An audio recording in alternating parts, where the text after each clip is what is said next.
అలాగే ప్రత్యేక అధికారిగా విచ్చేసినటువంటి మన జిల్లా పంచాయతీ అధికారిని సుస్మితారెడ్డి గారు.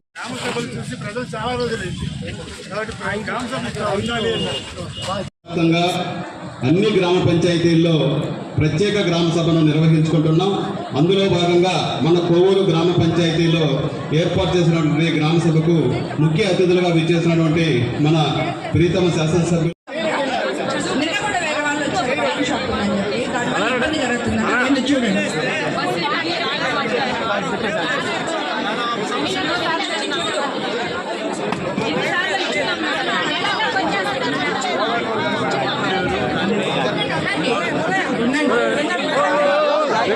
సాదరంగా ఆహ్వానిస్తున్నాను. జడ్పీటీసీ సభ్యులు శ్రీమతి కవరగిరి శ్రీలత అమ్మ గారిని వేదిక రావాల్సిందిగా. ఆదాయం తక్కువ ఉన్నప్పుడు నిధులు ఎక్కడి నుంచి సమకూర్చుకోవాలి? మనకి రాష్ట్ర ప్రభుత్వం స్టేట్ గవర్నమెంట్ నుంచి వచ్చే రావాలా, ప్రతి ఒక్క సమస్య మనం పరిష్కారం చెయ్యాలా అని చెప్పి ఖచ్చితమైన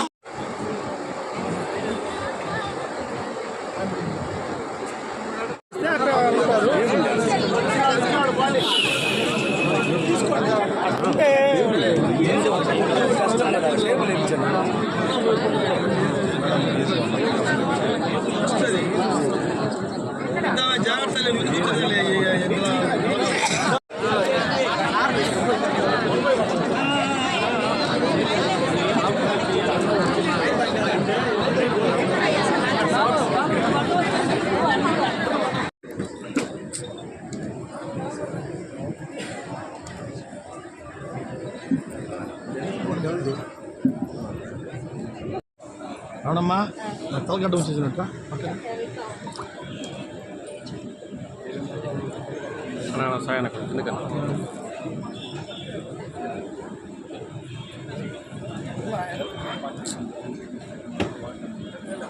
ఐటమ్ని మనం వదలకుండా ప్రతి ఇండివిజువల్, ప్రతి ఇంట్లో ఉన్న చిన్న బిడ్డ కాడ నుంచి, మహిళ కాడ నుంచి, వృద్ధుడు కాడ నుంచి ప్రతి ఒక్కరు కూడా ఏమేమి వాళ్ళకి అవసరాన్ని గుర్తించుకుంటూ మనం ప్రభుత్వం నుంచి సహకారం తీసుకుంటూ అధికారులు, ప్రజాప్రతినిధులు, ప్రజలు ఇక్కడ 4 Ps అన్నారు. 4 Ps అంటే కూడా జరిగింది. మీ అందరికీ ధన్యవాదాలున్నా. ఎమ్మెల్యే మేడమే మనకి హెల్ప్ చేస్తారు, మిగతా వాళ్ళందరూ ఏం లేదు. కానీ చాలా మంది ఇక్కడ ఉన్నారు. ఇది ఎందుకు మీకు అందరికీ చెప్తున్నానంటే ఇది ఒక ఇన్స్పిరేషన్. మైనారిటీ నాయకులు మొన్న సీఎం చంద్రబాబు నాయుడు గారు వచ్చినప్పుడు నా దగ్గరికి ఒక కోవూరు నుంచి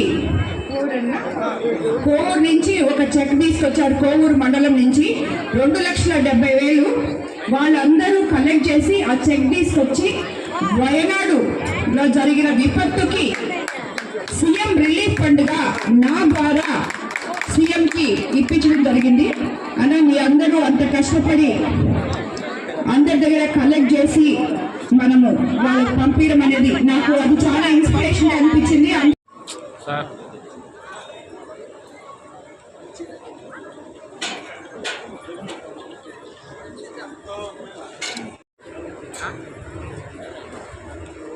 ముఖ్యమైన నాయకులందరూ కూడా, మండల స్థాయి ముఖ్యమైన నాయకులందరూ కూడా వేదిక సాధారణంగా ఆహ్వానిస్తున్నారు. సమస్యలు మనమేమో వేరే దగ్గర కూర్చొని ఉంటాం, నాయకులు వేరే దగ్గర ఉంటారు, అధికారులు వేరే దగ్గర ఉంటారు. వాళ్ళు చెప్పుకోవడానికి ఎవరు ఉండరు, చెప్పినా వినే సర్పంచులు ఉండరు సగం మంది, పంచాయతీ సెక్రటరీలు వాళ్ళు మాటలు వినరు. సో ఇవన్నీ లేకుండా ప్రతి ఒక్కరికి కూడా నేను చెప్తున్నాను, ఈ గ్రామ సభలు ముఖ్యమంత్రి చంద్రబాబు నాయుడు గారు ఎంతో మంచి ఉద్దేశంతో ముందుకు తీసుకొచ్చారు. గత 5 సంవత్సరాల్లో ఇవి గ్రామ సభలు అనేటివి మనం చూడనే లేదు, పంచాయతీల్లో నిధులు అనేటివి చూడనే లేదు. తిరిగి మనకి మంచి రోజులు రాబోతున్నాయి. పంచాయతీలు మనం ముందుగా అనుకున్నట్టే అభివృద్ధి, సంక్షేమం సక్రమంగా పాలించగల ముఖ్యమంత్రి మన చంద్రబాబు నాయుడు గారు. అది గుర్తించి మీరందరూ ఆయన్ని అత్యంత అఖండ మెజారిటీతో నన్ను ఎమ్మెల్యేగా ఆయన్ని ముఖ్యమంత్రిగా చేశారు. సో కాబట్టి ముందు ఆయన పంచాయతీల మీదనే మనసు పెట్టి, అదేవిధంగా మన పవన్ కళ్యాణ్ పంచాయతీరాజ్ మినిస్టర్ గారు కూడా మీ అందరి కోరికలు ముందు పంచాయతీ నుంచి స్టార్ట్ చేయాలి. ప్రజల్లో ప్రతి ఇంట్లో ఏమేం సమస్యలు ఉన్నాయో అందరూ నాకు చెప్పిన వరకు మంచినీళ్ళు ఒకటైతే ప్రతి ఊర్లో శ్మశానం సమస్య కూడా ఉంది.